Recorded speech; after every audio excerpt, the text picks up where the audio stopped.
Hey, what is up you guys? It's Joelle and welcome back. Welcome to 2018. This is the first video that I'm sitting down and filming, well, standing up and filming of the year, which is really crazy. Also, yo guys, slight intermission for me to just shout out Teresa Trends, who is the homie. She gave me a shout out in one of her videos, so a bunch of you guys have subscribed from her channel, so I just want to say hello and welcome. And if you guys are from Teresa's channel, please leave a comment down below so I can just say hello and know who you guys are. And if you haven't checked out Teresa's channel, I'll have it linked down below so you guys can see her amazing vlogs, her funny videos, and yeah, she's dope. Love you, girl. Okay, now back to the real video. Wow, what a year it has been. 2017 was undoubtedly actually one of my favorite years ever for a number of reasons. It was just so incredibly blessed and started out on a high note. I was studying abroad in Barcelona with amazing people, came back, had a wonderful time at Dartmouth.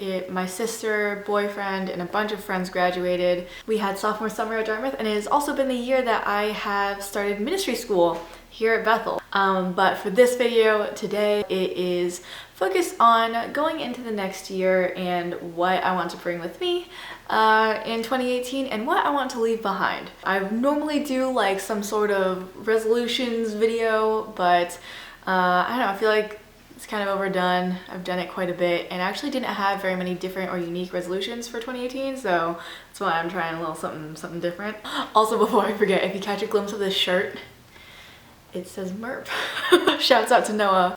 Anyways, so the premise of this video is, as I've titled it, 7 lies I'm leaving behind in 2017. And I have my little notes as usual, but this is just like my way of looking at the truths that I want to make, that I want to hold closer to me in 2018 in order to not let the old mindsets that I'm trying to grow out of from 2017, you know, come and sneak their way into my year. So I'm going through my 7 lies, normally in, I think, pretty much in chronological order of when I realize that they're lies, and then I'm also going to say the truth that is replacing that lie. This is sort of like a common technique, I think, just in like, you know, meditation or whatever, like self-care and health, because we hold on to a lot of lies about ourselves and the world that we start to believe are simply the reality of things, when really that's not the case. It's not how God made us or the world, but we hold on to it to be true, and it really dictates our actions in a negative way. So I'm trying to steer away from that and start to look at the world and myself in a more positive way. This is something that I've been taught a lot about here in ministry school, and the way that we do it is by identifying the lie based off of biblical truth and what God has told us, you know, in prayer, renouncing the lie, and then asking God for what truth we have to replace that lie, to rework our idea of ourselves in the world. So that's kind of the process that I'm going through with this. I would highly recommend it. Some of these things I'm going to be talking about are a little more universal, that just apply to everyone. Some of them are more specific to myself personally. But either way, I hope that this is helpful and that you guys are able to learn a little something about me and about who you are and the truth of the world as I go through these. Anyways, starting off with number 1. The first lie I'm leaving behind in 2017 is that people judge me only by how I look. Of course, first impressions are super important, but I think it was a little overemphasized to me growing up that like the way that you look, the way that people perceive you initially, you know, by human psychology is how people are going to judge you, which is absolutely true. But because of that, it instilled all these insecurities that like I have to look a certain way or people are going to discredit me because of the way I look. And then I started to put more an emphasis on how I looked over how I treated people. It was almost like a discredit to everyone else, thinking that like, oh, like I know how to discern who's a good or a bad person based off of like their vibe, how they treat people, how they talk, not just how they look, but thinking that everyone else could only see how other people looked and that's how they made their decisions on who to be close with. And I was like, that was really dumb, and God really like convicted me of that and was like, you carry a lot more than just your physical appearance, and people can see who you are. They can see like God's goodness in me. They can see how I treat people, and that also plays a huge role in what people think of me and first impressions. And of course, there are always going to be those few people that only look at looks, and if that's the case, if they can't see anything past that, then I probably want to leave them behind in 2017 too. Lie number 2 that I'm leaving in 2017 is that it's a disadvantage for me to be Asian, which is, I think, a common narrative for many Asian Americans or minorities growing up, that you just kind of grow up thinking like dang, it's cool being me and all, but like it also sucks when you're like applying to schools, trying to get a job, trying to make friends and stuff like that. And that's something that I've been working through a lot just throughout high school, college, and I love being Asian, but there's always part of me that was kind of like, if I weren't, it would be so much easier to get along with these people or whatever. And God has just been totally showing me that like he made me Asian for a reason. Like it is so intentional the way that he built us and fashioned us, and I would not be able to accomplish everything that he set me out to accomplish during this life if I were not made exactly how I am. But the way I rework seeing my Asian culture helps me understand who I am in a more positive light. 3 and 4, I don't know what did I just do? 3 and 4 are kind of interconnected related to boys, and that is that all dudes want is sex, which is a big lie that I was taught growing up. I think as like a preventative measure for girls to be like, you know, stay away from boys because all they want is your body. And I was like super freaked out by that. I would like to just give a little shout out, thank you to my boyfriend. Shouts out to you, Shano, boyfriend, best friend, whatever you want to call it, just for showing me that like there are good guys out there. There are people that are not just trying to take advantage of you or your looks or your body or whatever, and that actually really care for you and want to bring out the best in you, and you can bring out the best in them.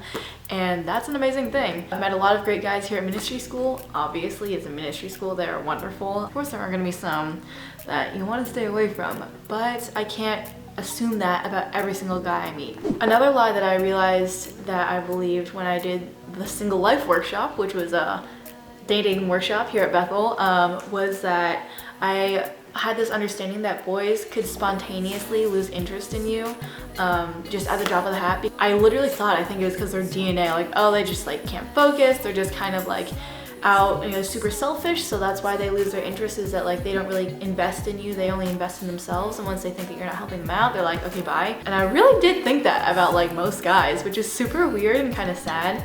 It definitely impacted how I behaved in my relationship with Sean for the beginning part. Just worrying or like thinking that I couldn't get too attached because he could spontaneously lose interest or think that it wasn't worth it for no reason, and it was completely outside of my control, which is super not healthy in any relationship. So through that Single Life workshop, I was like, that is actually not true. I've had negative experiences with guys and failed relationships in high school. You'd be like with a guy and then like dating or whatever, and they would just be like, not really feeling it anymore, bye. And at that point I was already like emotionally invested, and I got no explanation. I was just like, I have to work really hard to make them stay interested in me.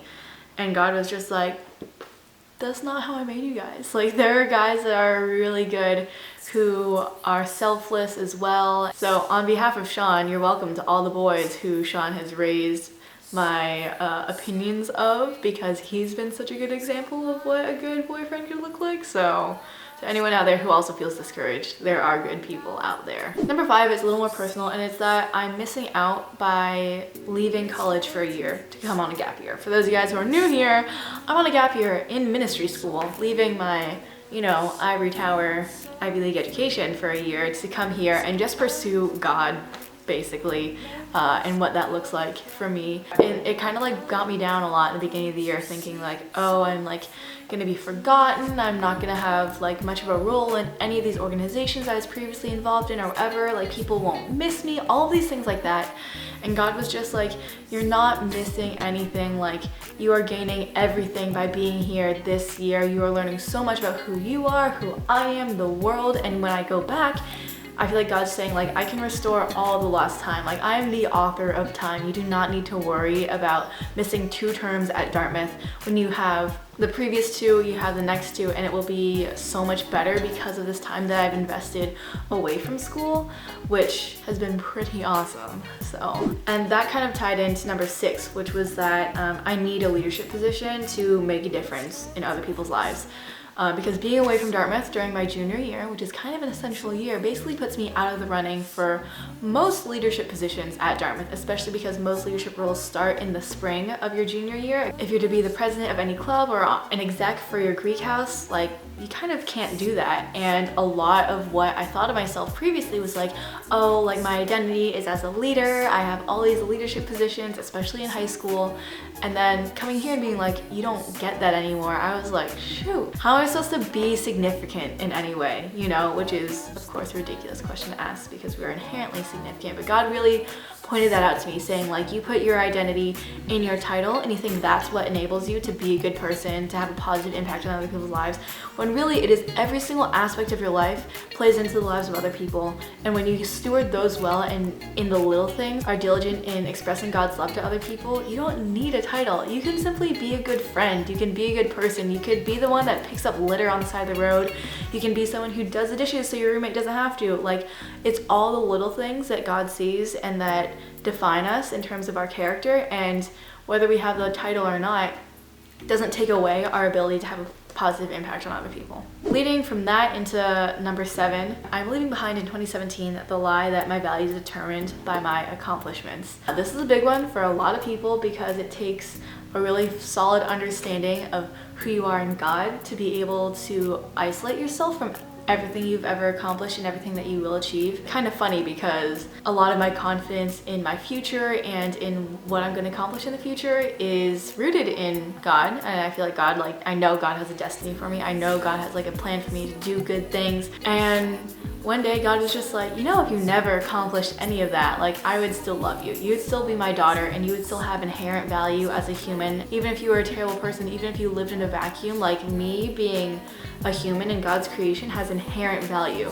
And that is something that is never taught in schools. It's never taught to people going to the workforce. You're taught that your value is associated very heavily with your contributions to society, to other people. And then because of that, there's a lot less of an idea of like inherent value as a human being, just for a human life. You know, that raises a lot of philosophical questions, but I've chosen to believe that humans have inherent value and that I'm inherently valued and loved by God regardless of what I do. Obviously, I can express my love to God in return by accomplishing things, by pursuing what His destiny has laid out for me, but nothing I can do is going to make Him love me less. There's nothing I can do to make me have less value as an individual. And that has been really hard for me to wrap my mind around, but it's also been really liberating and awesome. That is it for all of my lies that I'm leaving behind in 2017. Obviously, there is consistently going to be lies that are broken and truths that are replaced into us as we learn throughout life, but those are some of the biggest ones that I think really hit me this year, especially being at Bethel. It's revealed a lot about what I think about myself, and have really prepared me, I think, to go back to Dartmouth next year, which will be awesome. And this year. Wow. Yeah, I just thought this would be a fun concept to share with you guys. So if any of these like resonated with you or struck you in any way, please comment down below, because I would love to hear about what you guys' process is and what you're trying to do to maintain a healthier mindset going into this upcoming year.